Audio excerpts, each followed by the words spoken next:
Good bad ugly மியூசிக்கை பற்றி இளையராஜா சொன்னார், அதெல்லாம் சொன்னாங்க. அதெல்லாம் கரெக்டு. அதுக்கு ரொம்ப நம்முடைய அருமை நண்பர் கங்கை அமரன் தான் கொஞ்சம் ஆவேசமாக பேட்டி கொடுத்தாரு, அதை பற்றி சொன்னார்.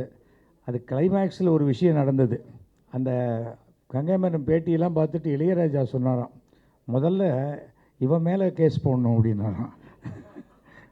அதாவது சில சமயம் என்ன ஆகிடுது, சிலர் சினிமாவில் ஏதாவது சாதாரணமாக சொன்னால் கூட அதை எப்படி பெரிய விஷயமாக்கி ஒருத்தருக்கு எப்படி கெட்ட பேர் உண்டாக்குறதுங்கிறது வந்துடுது.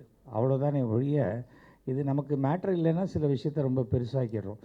அந்த ஒரு காரணத்துக்காக தான் சொல்லப்படுது. ஏன்னா கங்கை அமரனை பற்றி நாங்கள் ஜாலியாக சொல்ல முடியும். ஏன்னா நல்ல ஃப்ரெண்டு எங்களுக்குள்ள. நான் கங்கை அமரன் கச்சேரி பண்ணும்போதே சொல்லுவேன், கங்கை அமரன் பேச்சு கச்சேரி ஃபிக்ஸ் பண்ணால் 4 பாட்டு ஃப்ரீ அப்படிம்பேன். ஏன்னா பாட்டுக்கு நடுவில் பேச்சு தான் நிறையா இருக்கும். ஒவ்வொருத்தருக்கும் ஒவ்வொரு ஸ்டைல் அது. அதனால் அந்த ஃப்ரெண்ட்லினஸ் தானே வழிய சினிமாவுக்குள்ளே இருக்கக்கூடிய எந்த சண்டையும் நிரந்தரமான சண்டையே கிடையாது. அது அந்த டயத்தில் எமோஷ்னலாக வெளில வருதே தவிர அது ஒன்றுமே இல்லை. அதே சமயத்தில் ஒரு இடத்துல பிரச்சனை இருக்குது, ஒருத்தர் நல்லவர் அப்படின்னா அதை மேடை ஏறி சொல்கிறதுக்கு இன்னொரு நல்லவரால் தான் முடியும். அது தேனப்பன் தைரியமாக சொன்னார். அதுக்காக தான் சொல்கிறேன். ஏன்னா தேனப்பனுக்கு எந்த மேட்ரை சொன்னால் நாளைக்கு இந்த ஆடியோ லான்ச்சில் இந்த மேட்ரு மட்டும்தான் வரும், எந்த சொல்லணும் அப்படிங்கிறத வச்சுருக்கார். ஸோ அதற்காக தான் சொன்னேன். மீண்டும் உங்கள் அனைவருக்கும் எங்களுடைய மனமார்ந்த வாழ்த்துக்கள். மேக்னா ஏன் இங்கே பண்ணுறாங்க சும்மா விளையாட்டுக்கு தான் சொன்னேன். மேக்னா சென்னையில் இந்த ஆடியோ லான்ச் பண்ணதுக்கு முக்கிய காரணம் அவங்க அப்பா அம்மா சென்னையில் வாழ்ந்து கொண்டிருக்கிறார்கள். அப்பா அம்மா வரணும், அவங்களுக்கு முன்னாடி இதை பண்ணணும்னு.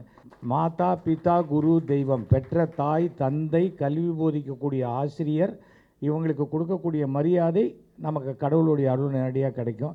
எப்போ அப்பா அம்மாவுக்காக இவ்வளோ முயற்சி எடுத்து வந்திருக்காங்களோ அவர்களுடைய ஆசையே இந்த படத்தை மிகப்பெரிய வெற்றி படமாக ஆக்கும்.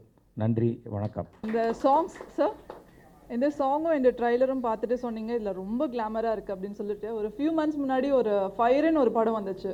அந்த படத்தில் இருக்கிற விட அந்தளவுக்கு ஒன்றும் இதில் அந்தளவுக்கு கிளாமர் ஒன்றும் இல்லையே இதில். நான் சென்சாரில் இருந்தவன்.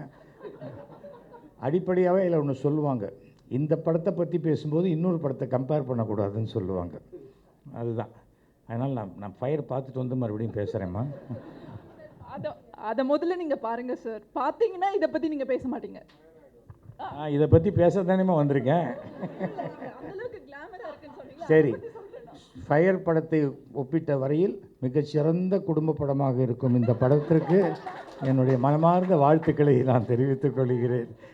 எனக்கு 75 வயசு ஆச்சுமா, என் பார்வையில் சிலது கிளாமராக தெரியும். நாளைக்கு என் பையன் வந்தால் சூப்பராக இருக்குது அப்படிம்மா, அவ்வளோதானே. தட் இஸ் கால்டு இந்த generation gap. Thank you so much.